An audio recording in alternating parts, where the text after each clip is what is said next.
자, 안녕하세요. 박은철 강사입니다. 자, 마찬가지로 고등학교 3학년을 대상으로 수업을 진행해 보도록 하겠습니다. 자, 우리가 독서 지문을 읽는 이유는 재미를 위해서도 아니고 정보 습득을 위해서도 아니라 무조건 문제를 풀기 위해서요. 그치? 자, 이 말을 바꾸면 이 독서 글들은 어떤 의도를 가지고 문제를 위해서 만들어진 글들이라는 거예요. 그렇다면 우리가 이 독서 지문들을 그 의도에 맞게 읽을 수만 있다면 문제를 보다 쉽게 풀 수 있을 것이다. 자, 동의를 하지? 자, 그래서 우리는 그 의도를 법, 제재나 경제지문과 같은 그 제재를 통해서 큼지막하게 분류할 수 있기 때문에 법 제재를 중심으로 유형과 전략을 살펴볼 것이고, 그 중에서도 오늘은 법 지문을 중심으로 살펴보도록 하겠습니다.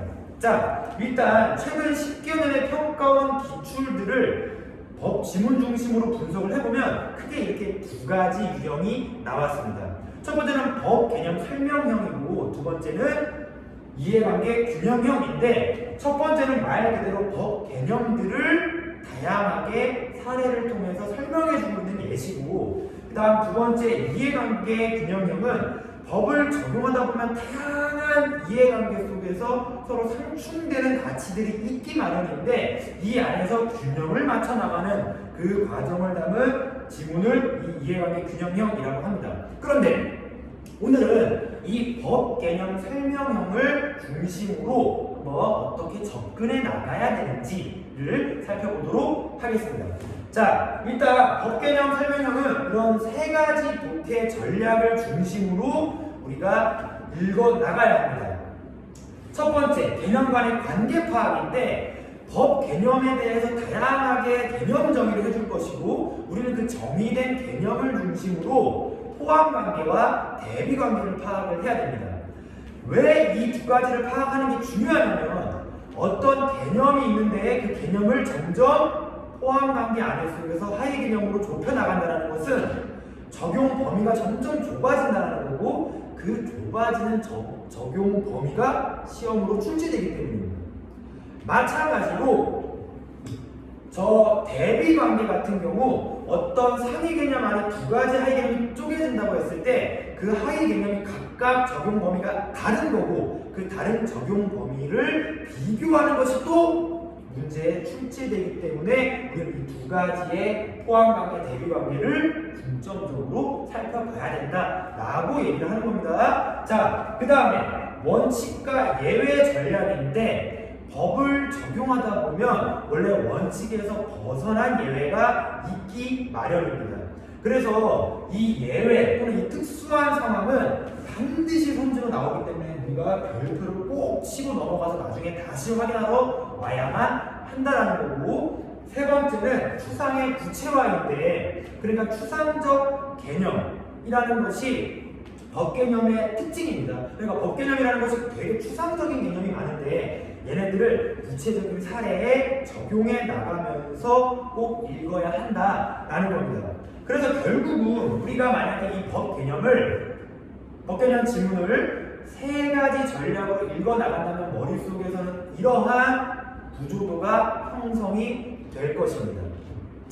하위 개념과 상위 개념으로 포함 관계 파악하고, 그 다음 개념 간에 이렇게 대비되는 내용, 그리고 구체적인 사례에 적용하는 것과 이렇게 원칙과 예외에 해당되는 것을 별표 치고 넘어간다. 이런 구조도를 머릿속에 떠올리면 좋을 것 같습니다. 자, 그럼 본격적으로 한번 지문을 가보도록 하겠습니다. 권리와 의무의 주체가 될 수 있는 자격을 권리 능력이라고 한다. 권리 능력에 대한 개념이 설명되어 있구나. 근데 이 권리 능력이라고 하는 것의 특징을 부연 설명해주고 있네. 결국은 사람은 태어나면서부터 생존 내내 이 권리 능력을 저절로 갖고 살아가게 된다라고 이야기를 하고 있는 겁니다.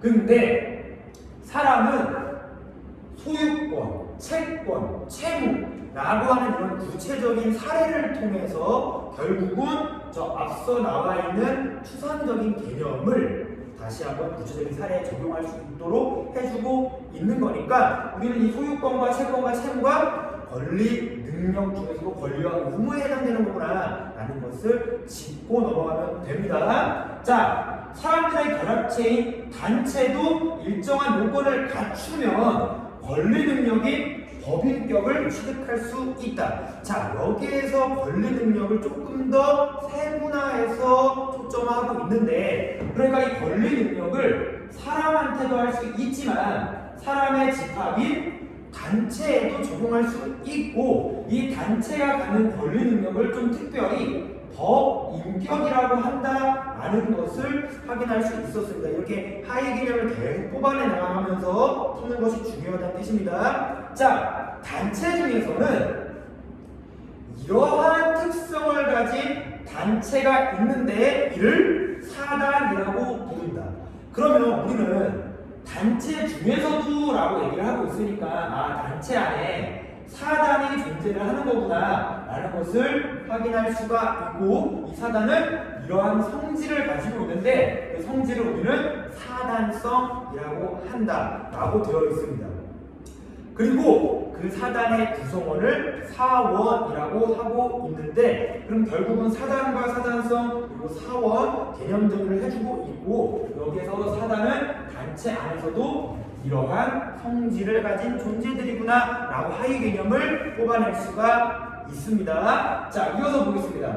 사단은 법인으로 등기되어야 법인격이 생기는데 법인격을 가진 사단을 사단 법인이라고 한다. 그러니까 사단 중에서도 법인격을 가진 사단을 사단법인이라고 하는데, 여기에서 이 사단법인의 조건이 등기가 되어야 법인격이 생길 수 있고, 그 법인격이 생긴 것을 사단법인이라고 하는구나, 이렇게 우리는 조건까지도 확인할 수 있었습니다. 반면에 사단성을 갖추고 있으면서도 법인으로 등기하지 않은, 즉 법인격을 갖추고 있지 않은 존재를 법인이 아닌 사단이다 이라고 부른다라고 조금 더 하위 개념을 뽑아낼 수 있었습니다. 그럼 사단이라는 하위 개념 안에 두 가지 하위 개념을 뽑아낼 수 있었고, 하위 개념을 이렇게 추출해 나가다 보면 자연스럽게 이 둘의 차이가 무엇이냐, 법인격이 있고 없고의 차이구나라는 것도 자연스럽게 끌어올 수 있다는 거야. 그래서 하위 개념을 추출하는 게 중요하다는 거야. 자, 사람과 법인만이 이런 권리 능력을 가지며 이 사단은 법인격이라는 권리 능력을 가지고 있는 거고, 사람의 권리 능력과 법인격은 엄격하게 구분이 된다 라고 특징을 제시해 주면서 뒤에 구체적인 사례를 통해 얘기해 주고 있어. 그러니까 어떻게 구분이 되냐면, 사단은 법인의 빚을 사원 개인이 갚아줄 필요가 없다, 남남이다, 엄격히 구별된다 라고 제시를 해주고 있는 겁니다. 자, 이어서 회사도 사단의 성격을 갖는 법인이다 라고 되어 있으니까, 이 사단 법인 중에서도 회사가 있다라는 것을 우리는 하위 개념으로 추출해낼 수가 있고, 회사의 대표적인 유형이 바로 주식회사다라고 얘기를 해주고 있는 겁니다. 이 주식회사는 여러 주주들이 지분을 각기 가지고 있는 형식이다라고 지금 설명을 해주고 있는데, 그런데 2001년에 개정된 상법에 따라서 한 사람이 모든 돈을 내가지고 1인 주주로 회사를 설립할 수 있게 됐다.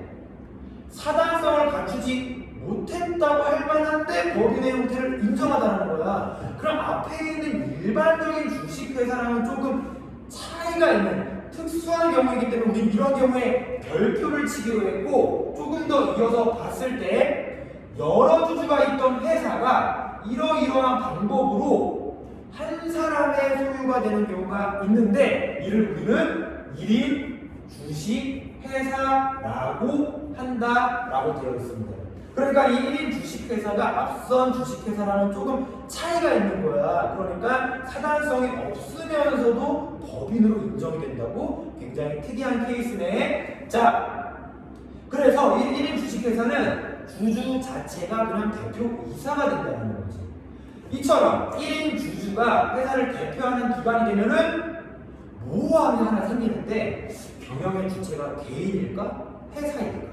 이게 애매하다는 거야. 그거에 대해서 덧붙여서 이게 개인이야 회사야?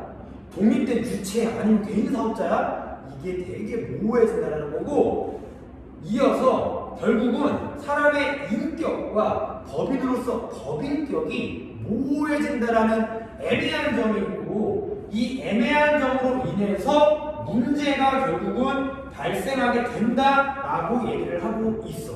그러면 이 문제가 무엇인가를 마음속에 품고 한번 이어서 볼 때, 상법상 회사는 이사들로 이루어진 이사회만을 의결기관으로 둔다. 이사회라는 것이 있네. 또한 대표이사는 이 이사회에서 선출된다라고 설명해주고 있고, 그리고 이사의 선임, 보수 이런 거는 주주총회에서 결정을 하는 것이다. 자, 그러면 결국은 상법상 회사라고 하는 것은 이사회, 그리고 대표이사, 그리고 주주총회 이 세 가지 개념으로 일반적인 운영 방식에 대해 설명해주고 있는데, 지금 이 1인 주식회사는 좀 특수한 경우에서 우리가 별표를 쳤잖아. 보니까 주주가 한 사람뿐이면은 앞서서 말한 그런 이사회나 주주총회 이런 것들이 다 의미가 없이 기능이 퇴색된다라고 하는 문제가 생기고, 더 나아가서 회사가 번 이익을 그 대표 주주 한 명이 그냥 혼자 다 독점해버리는 일이 생기면서 회사 자체가 허울만 남게 된다라고 하는 문제가 생긴다는 거야. 자, 그래서 더 나아가서 이거를 부연 설명해주면서 결국은 거래 관계에 있는 사람들이 피해를 보게 되는 문제가 발생한다라고 제시를 해주고 있는 거죠. 이때 그 특정한 거래 관계에 관련해서 예외적으로 이 법인격 부인론이라고 하는 것을 제시해주고 있다는 건데, 법인격 부인론이 어떤 개념인지 보니까 말 그대로 법인격을 부인하는 게 첫 번째라는 거고, 법인으로 인정하지 않는다는 거야. 그 순간만큼.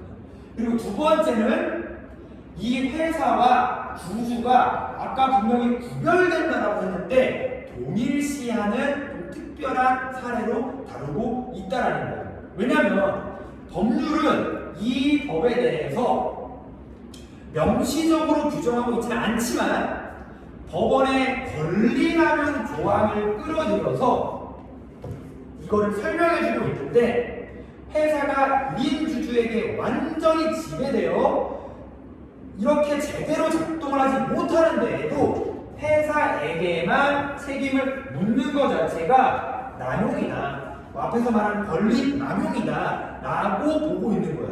그러면 회사에게만 책임을 묻는 것이 나쁜 것이라는 것은 결국은 이 주주에게도 동일시하여서 책임을 묻겠다라고 하는 것이 이 질문에서 핵심이었고, 이 1인 주식회사의 이런 문제점을 해결하는 방식이라고 설명하는 것으로 마무리가 되는 겁니다.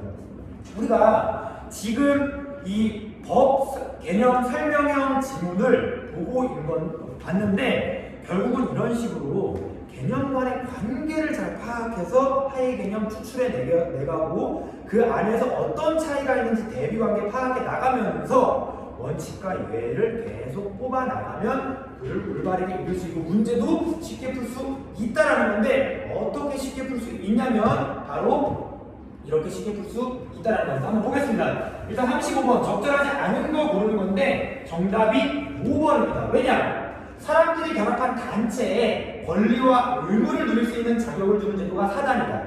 우리 사단이라고 하는 것은 그냥 권리 능력을 가질 수 있는 그런 단체, 그런 존재를 말하는 건데, 여기서 말하는 권리와 의무를 누릴 수 있는 자격이 곧 법인격인데, 사단 중에서도 법인격을 가지고 있지 않은 사단도 있는데 사단이 법인격을 주는 제도라고? 아예 틀린 내용이죠. 하위 개념만 정확하게 뽑아낼 수 있어서도 저게 헛소리라는 걸 알 수가 있다는 겁니다. 그 다음 16번 적절함을 모르는 건데, 1번 대표이사는 주식회사를 대표하는 기관이다. 이건 아까 이사회, 그리고 이사회가 선출한 대표이사, 그리고 그 기관에 대해 설명해주고 있기 때문에 당연히 1번이 정답이 되는 겁니다.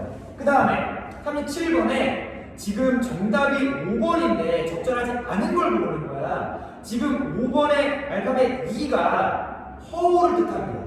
이 허울은 1인 주식회사의 안 좋은 점을 말하는 거였어. 그러니까 이 1인 주식회사의 1인 주주가 이익을 독점해서 회사가 그냥 껍데기만 남아있다 할 때 그 허울, 그 껍데기를 말하는 건데 5번에 회사의 자산이 감소하여 권리 능력을 누릴 수 없게 된 상태. 우리 지금 여기에서 법 인격을 가지고 있기 때문에 권리 능력을 애초에 가지고 있는데 그거를 악용해서 껍데기만 남겨놓는 거지 권리 능력을 누릴 수 없게 된다. 즉 법인이 아니게 된다.